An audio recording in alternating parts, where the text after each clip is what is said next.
Y en Radio Torre Pacheco tenemos una nueva cita esta semana con El Mirador y por supuesto con Miguel Galindo, al que ya tenemos aquí en directo en nuestros estudios. Muy buenos días, Miguel, bienvenido. Muy buenos días, bien hallada.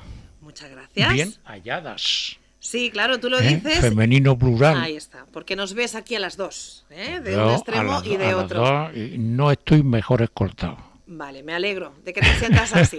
Bueno, pues hoy nos vas a leer a continuación el artículo que ya anunciamos la pasada semana, La Imprenta, pero pues quería comentarte que hoy se celebra el Día Mundial de la Libertad de Prensa, un 3 de mayo. Lo cual viene muy a tono, porque libertad de prensa y libertad de pensamiento es lo mismo.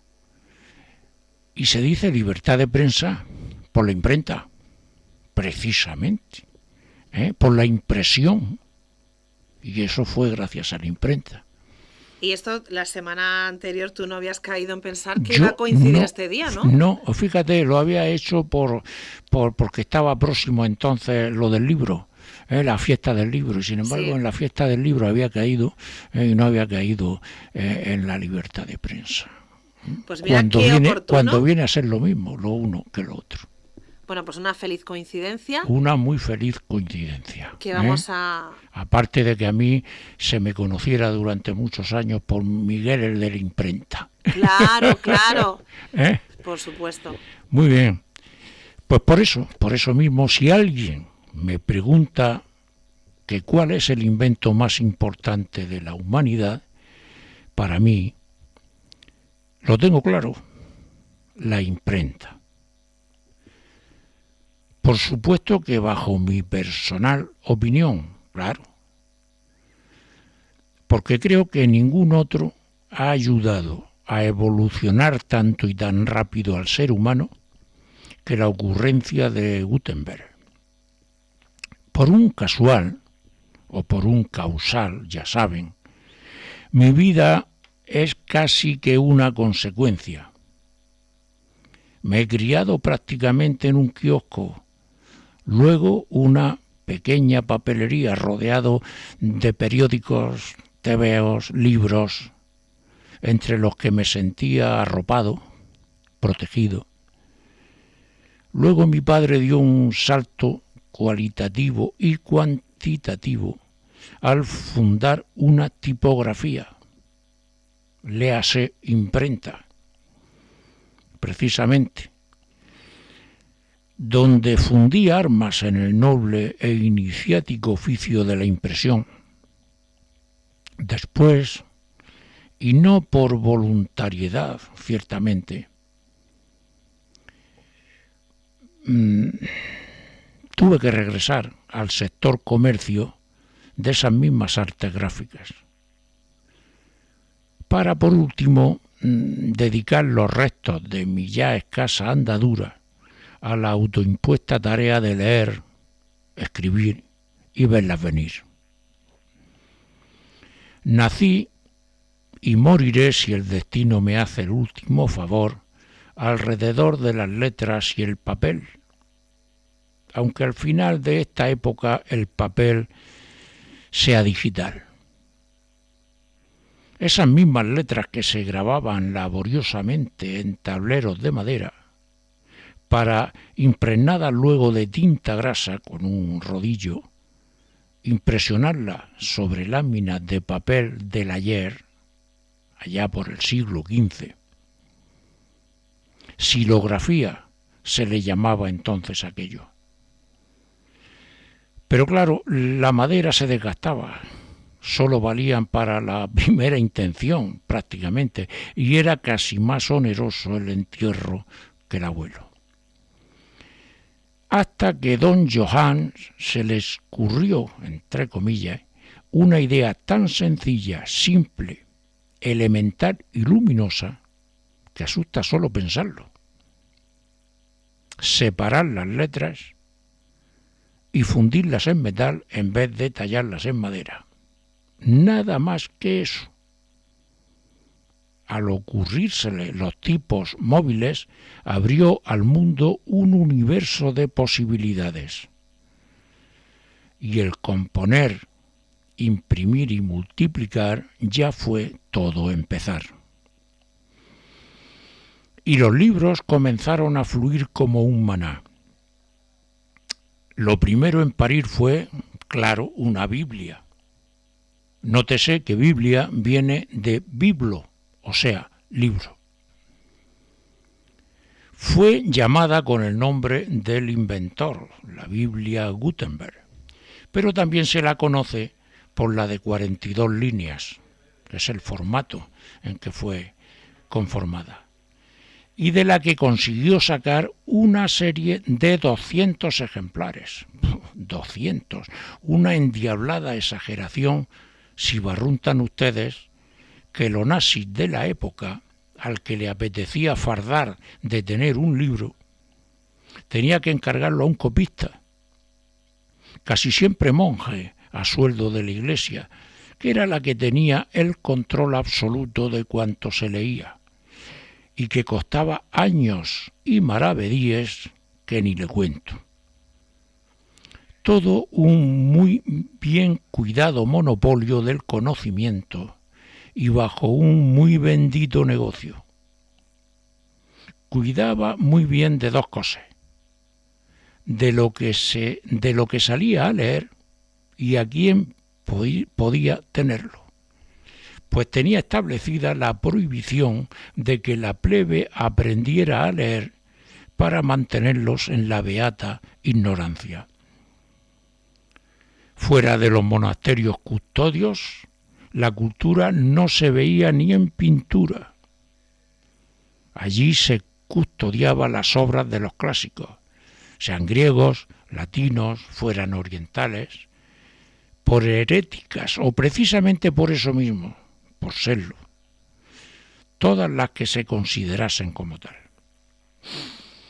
Gracias a Dios y a la imprenta todo eso cambió. Tan solo que imagínenselo. Como el ingenio de la imprenta era más simple que el mecanismo de una maza, empezaron a proliferar industrias del copiado por toda la cristiandad y hasta en las recientes descubiertas Américas. Así que la santa institución sacó a su soldadesca y a su inquisición a las calles de las urbes, amenazando que si se imprimían obras no autorizadas por la Iglesia, y tengan en cuenta que por entonces todos los reformistas, luteranos, protestantes y compañía se pusieron en cola ante las puertas de las imprentas, la Iglesia dijo que se mandarían a la hoguera todos los libros, a los encarguistas de los libros, a los impresores de los libros y a los comprantes de los libros. Iban a faltar hogueras, sin que quedara un solo papel suelto ni ser vivo. Pero ni aun así logró frenar la Ecclesia Suam la voluntad de la gente del orbe por soltarse la esclavitud de la ignorancia. Enseguida vino la conocida, considerada nefasta por la Iglesia, era de la Ilustración, la famosa Ilustración. Por eso mismo, aparte mi natural tendencia y querencia, es por lo que considero la invención de la imprimerie, al decir de los gabachos, que fue uno de los sucesos más importantes en los anales de la historia, porque dio portazo a la triste, atrasada, dependiente y vergonzosa Edad Media, y abrió las puertas al siglo de las luces. Ni siquiera la Revolución Francesa, con toda su importancia de igualdad, fraternidad y servidumbre al paredón, hubiera llegado a ningún sitio si no hubiera sido por el impulso de la imprenta. El mundo fue otro muy distinto, y el conocimiento entró a raudales en el espíritu humano, rompiendo muchas cadenas de sometimiento intelectual y esclavitud personal a las élites de aquellos tiempos. Hace unas semanas que Pérez Reverte trajo esta efemérides al magazine y me hizo reverdecer mi admiración por aquel artesano de Maguncia y mi adoración por los dioses que le plantearon en su cerebro en el momento adecuado algo tan elemental y sencillo como esa idea que es como caerse de un pino o una manzana de otro árbol bajo el que se echaba la siesta Newton. Es que yo no soy de los que fían todo al genio humano, pues el humano tampoco es tan genio. Si se ilustran y se fijan un poquito, verán que los momentos de mayor lucidez para el progreso humano han sido como empujones aislados, empujones que han venido en los momentos adecuados. Y mientras el, digamos, depositario estaba la mar de relajado, en estado receptivo, nunca mejor dicho, viéndolas venir. Siempre ha ocurrido así. Tanto que hay estudiosos que dicen y aseguran que la efectividad no es fruto de la actividad, sino de la receptividad. Miren este otro ejemplo mismo. El húngaro Joseph Viró andaba en 1943 ido y distraído. Había salido de la imprenta donde trabajaba, y fíjense otra vez la imprenta de por medio, donde el rodillo de la entintadora se había atascado, jorobando la tirada prevista.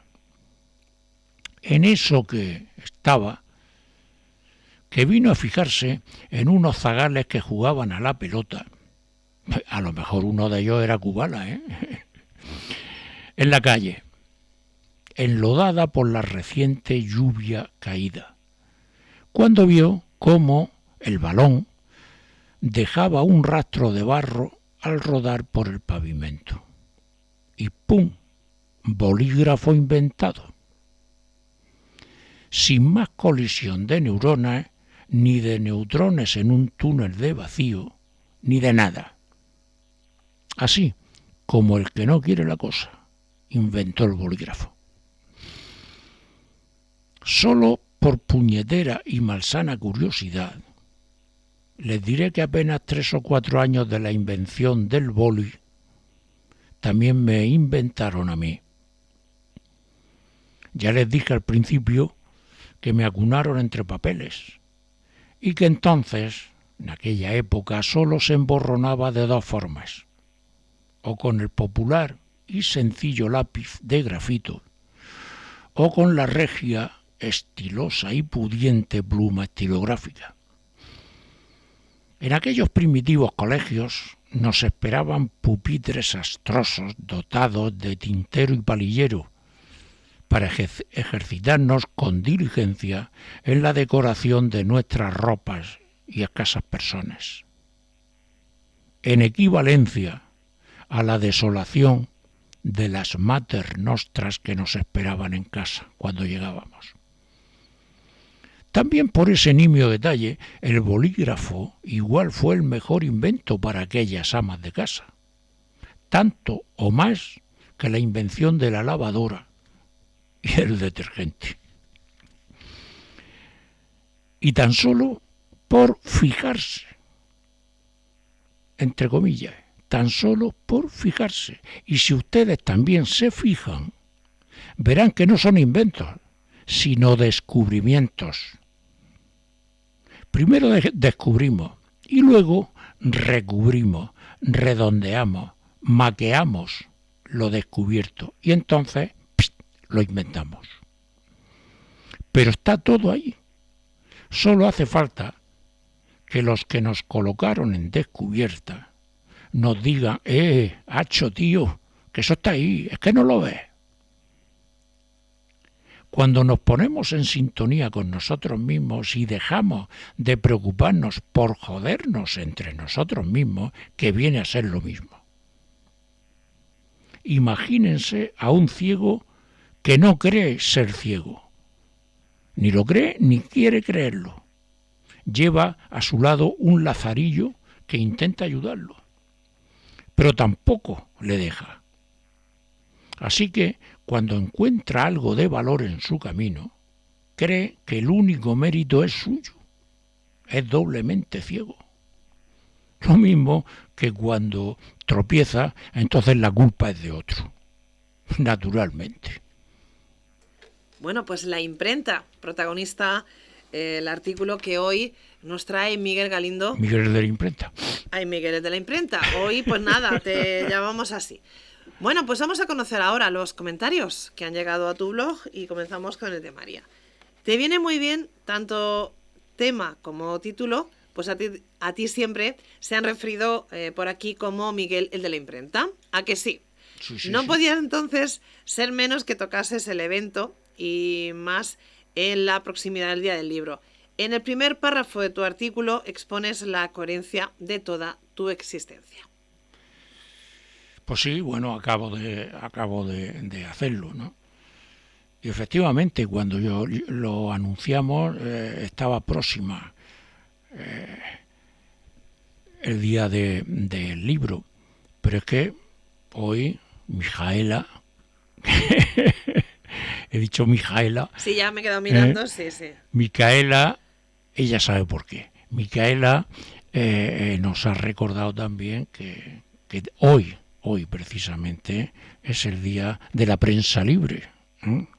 No puede haber prensa sin libros, ni puede haber libros sin libertad, porque la raíz de libros es liber, y liber significa libertad.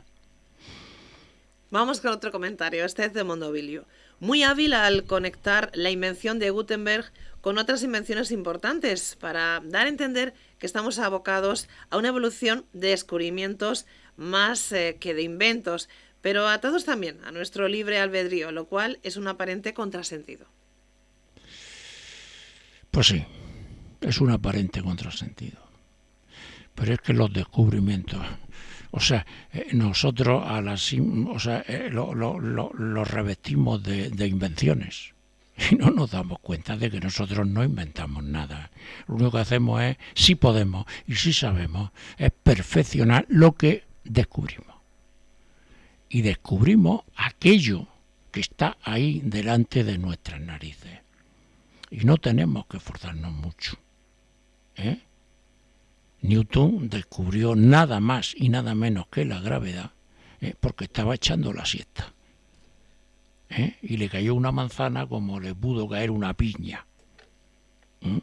Lo suficiente para descubrir que una fuerza estaba actuando. Y entonces sacar consecuencias. Nosotros estamos aquí para eso, para sacar consecuencias de aquellos que descubrimos. Si lo podemos perfeccionar, estupendo. Y si lo empeoramos, que es muchas veces lo que hacemos, pues entonces las consecuencias las sufrimos nosotros. Y en eso es en lo que tenemos que pensar. Leemos ahora el comentario de Monse. Mi compañero Mondo siempre me dijo que la imprenta ha sido el principal descubrimiento de la humanidad. Tú le añades al mismo arte de escribir o de imprimir el del bolígrafo. Por cierto, esta coincidencia la tengo que comentar con él esta noche. Pues adelante. Fíjate que ambas cosas, tanto la imprenta como el descubrimiento del bolígrafo, no digo el invento, ambos están relacionados con la escritura. Lo mismo que la escritura está relacionada con la comunicación. Cuando se descubrió la imprenta, pues imagínate, el arte de la escritura se fundió en el arte de la comunicación y eso empezó a multiplicarse exponencialmente por sí mismo. Por eso los enemigos de la libertad, en aquella época llamada Iglesia, y no quiero hacer paralelismo, pero hoy el que quiera hacer lo que piense, pero en aquella época fue así, pues claro, intentó por todos los medios humanos habidos y por haber frenar aquello, puesto que ellos tenían el monopolio de ese saber bien trincado en los monasterios. Y claro, aquello se le fue a hacer puñete.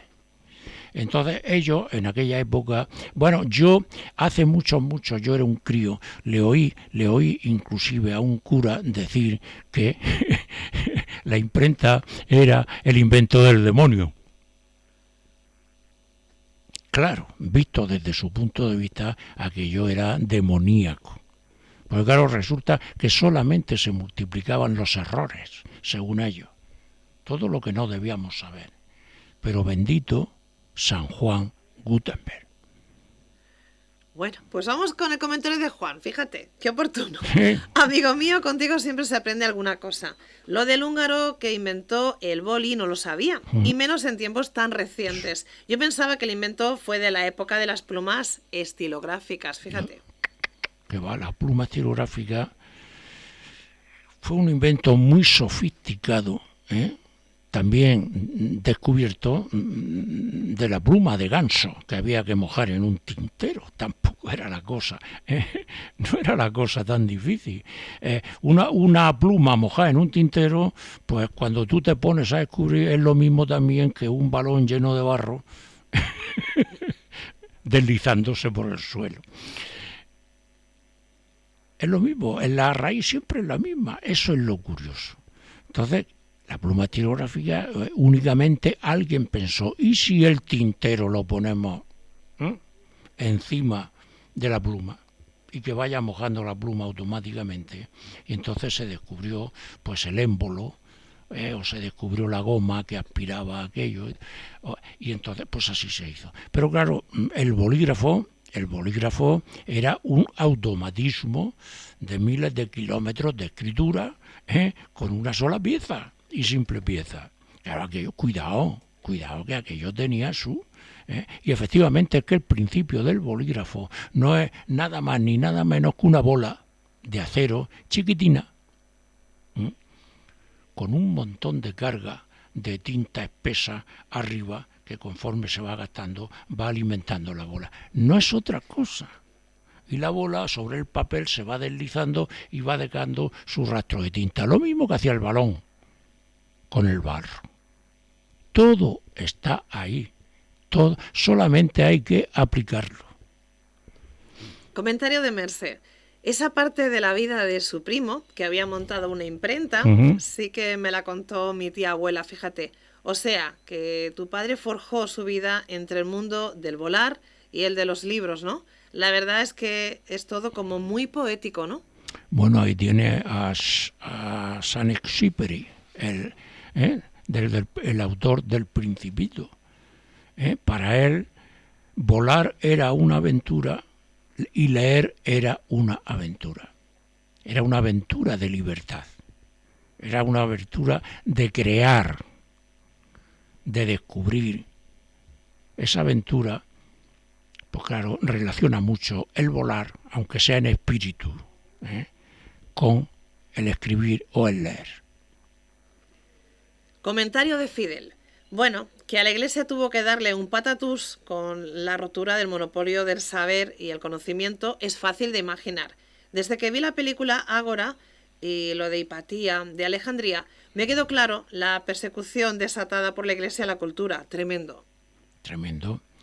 Bueno, yo recomiendo a la gente que busque Hipatia, o sea, Ágora, perdón, que busque Ágora y lea la historia de Hipatia. Yo, para mí personalmente, por supuesto, Hipatia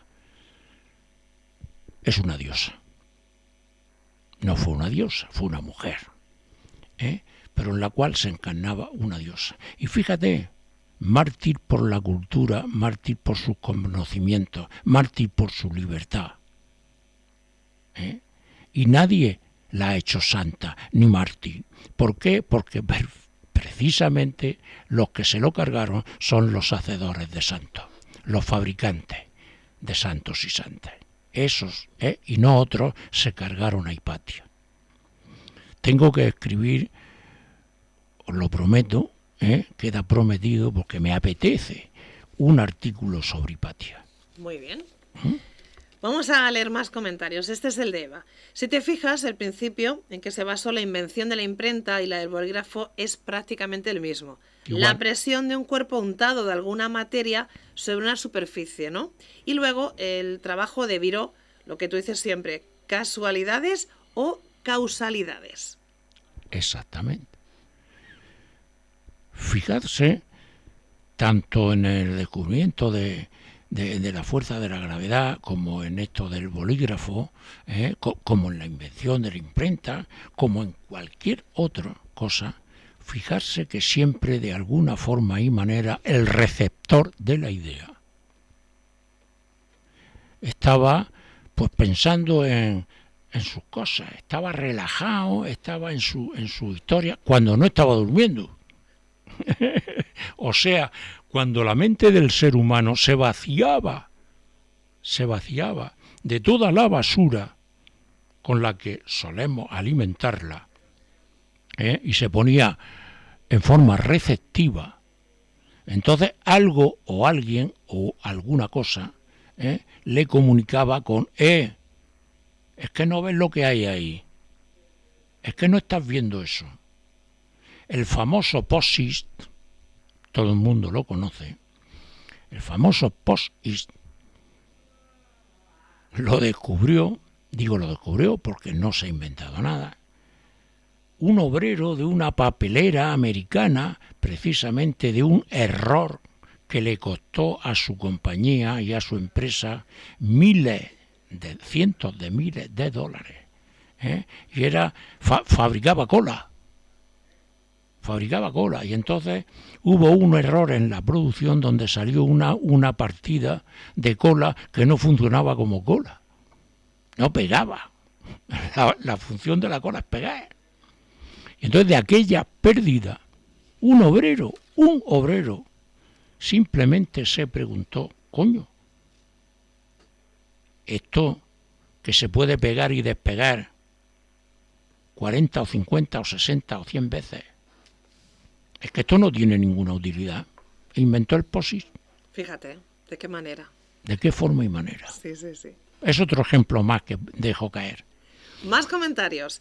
Este es de Carlos. Mi abuelo debe ser de tu quinta, pues me cuenta que su escuela fue a base de plumín, palillero y tintero. Eso. Y dice que lo de los bolis vino mucho después de los lapiceros, fíjate, y nosotros creemos que ha estado toda la vida con nosotros. ¿Qué va? Ya digo, bueno, igual que tu abuelo, yo no conocí el bolígrafo hasta muchísimos años después de haber nacido y de haber ido a la escuela. Sí, todavía estaba yendo a la escuela, pero bueno, ya estaba más bien saliendo que entrando. Y algunos éramos tan listos, yo he sido puñeteramente listo toda mi vida, que llegaba, veía el tintero con la pluma y el palillero, y si caía una mosca en la tinta, no se le ocurría otra cosa nada más que soplar para sacar la mosca. Imagínate cómo me ponía yo de tinta de los pelos hasta el ombligo. Sí. Y así aprendimos a escribir. Comentario de Ana. Lo que dices al final de tu artículo, de que la humanidad parece que lleva lazarillos y que lo van guiando en sus principales descubrimientos, me ha llamado mucho la atención, y casi todo como caídas del cielo, como el maná en el desierto. Sí, el maná en el desierto y la lluvia caída del cielo, eso es patrimonio del ser humano. El ser humano está dotado para recibir esa, entre comillas, pongamos las llamadas. Vamos a ver, lo que pasa es que las religiones, y la mazdeísta antes que la nuestra católica, digo católica no cristiana, inventó al demonio porque para esas iluminaciones, si no salía nada bueno de ello, tuviéramos a alguien a quien cargarle la culpa. ¿Estamos? Eso es invento del demonio. Es un invento del demonio. No, señor, no es un invento del demonio, el demonio somos nosotros. Si nosotros eso le buscamos la parte negativa, en lugar de aplicar la parte positiva, entonces el resultado es catastrófico. Pero no existe ningún demonio. Existe una cosa que se llama ser humano. Comentario de Pepe. Este artículo, comparado con otros tuyos, es muy sencillo y elemental, pero yo lo he encontrado bastante distraído. Deberías proliferarlos más. No es mi intención decirte lo que debes escribir, pero tendrías que pensar también en cosas más fáciles y básicas, pues también tienen su encanto. Naturalmente, no te digo que no, posiblemente que sí, pero si te pones a pensar y empiezas a fijarte, al final llegamos al mismo sitio. Al final llegamos al mismo sitio. Yo puedo escribir un artículo, digámosle, intrascendente, pero ese artículo llega a una trascendencia. A una trascendencia que si tú quieres puedes llegar a ella y desliarla. Y si no quieres, no. Efectivamente, si alguna vez escribo un artículo de los llamados trascendentes, entonces es más incómodo. Más incómodo porque aquel que no lo busca, pues no le gusta. Pero yo procuro hacer la trampa y darle la vuelta a ser posible para que la gente piense. La gente piense, porque es una facultad del ser humano el pensar. Vamos con otro comentario. Este es de Mariana. Me cuenta mi padre que en aquella época los bolígrafos, aquí pone no se comparaban, no sé si quiere decir que no se compraban, sino que se recargaban. Y que duraban hasta que se caían a pedazos. Y que los primeros que aparecieron fueron los conocidos Bic. Bic, doy fe porque yo he recargado miles de bolígrafos. Cuando salieron, efectivamente, había tan pocos y eran tan inasequibles porque no había suficiente, que entonces en la papelería comprábamos unos artilugios, como una bomba, como un cono, donde allí eso se recargaba de tinta grasa. Y entonces a nosotros nos traían los bolígrafos. Nosotros metíamos un cable de acero, y sacábamos la bolita de acero que llevan todos los bolígrafos en la punta, con mucho cuidado de no perderse. Entonces, a presión cargábamos el tubito de tinta y a presión y con mucho tacto y tiento volvíamos a encasquetar la bola de acero en la punta del recambio. Imaginarse solamente el proceso. Yo acababa de tinta que parecía un negrito. Aquello era tremendo, pero claro, era la única manera. Luego la gente venía, pagaba su peseta por la recarga de tinta y se iba con su bolígrafo cargado. Hoy, gracias a Dios, no es necesario eso. Vamos ahora con el comentario de Joaquín. Aquí en Cartagena existía una tienda en la calle Honda en que solo vivían del elemento escritura, estilográficas, tinta, plumillas, lapiceros y palilleros, y que cuando vino el bolígrafo cerró sus puertas. Efectivamente. Lo mismo que, sí, recuerdo yo aquella tienda en la calle Honda de Cartagena. Exactamente igual que en Murcia había una tienda estilográfica García. Y vivía solo, única y exclusivamente del palitro que escribe. Cuando llegó el bolígrafo, aquello fue tal revolución que, claro, luego empezaron a proliferar bolígrafos, incluso eran regalados. Aquello fue tan terrible la explosión que entonces el negocio y la ciencia y la conciencia de la escritura desapareció. Ya no se necesitaba tener tantas cosas porque las plumas estilográficas también había que limpiarlas de vez en cuando y tenía su matemática. O sea, todo aquello era todo un mundo, todo ese mundo desapareció, efectivamente, pero eso es así. Y llegamos al último comentario y es de mi tocaya, Mijaela. Mijaela. Dice, así hace tiempo que no te envío notas, amigo mío, pero por eso no quiere decir que no te siga. Este también lo pasó a los asociados escritores de Europa. Alguno hay hasta de Maguncia, fíjate. La patria de Gutenberg. Saludos a mi tocaya. A ti también, Mijaela. Muchas gracias por tu saludo. Pues muchísimas gracias por tu interés, muchísimas gracias por pasarlo a los colegas y tocayos y muchas gracias por seguirme. Y vamos a dar a conocer el siguiente artículo para la semana que viene, que se llama así. Lo leo tal cual, textual. Tal Pecador de la pradera. Nos ha salido así un poquito chiquito la calzada. Sí, hombre, lo he puesto en plan chiquito, aunque luego de cachondeo no va nada, ¿no? No tiene nada que no, ver. Hombre, vamos a ver. Digo, por lo El mismo... que quiera reírse puede reírse. Sí. Pero bueno, en fin, pecador. Pecador. Muy bien, pues bueno, ya sabéis de lo que vamos a hablar. Pues Miguel, como siempre, agradecerte que hayas estado aquí, que nos hayas hablado de la imprenta en este artículo. Y para mí ha sido muy grato porque lo he mezclado con vivencias y con recordatorios que me son muy cercanos. Bueno, pues gracias y hasta la semana que viene, Miguel. Hasta la próxima semana.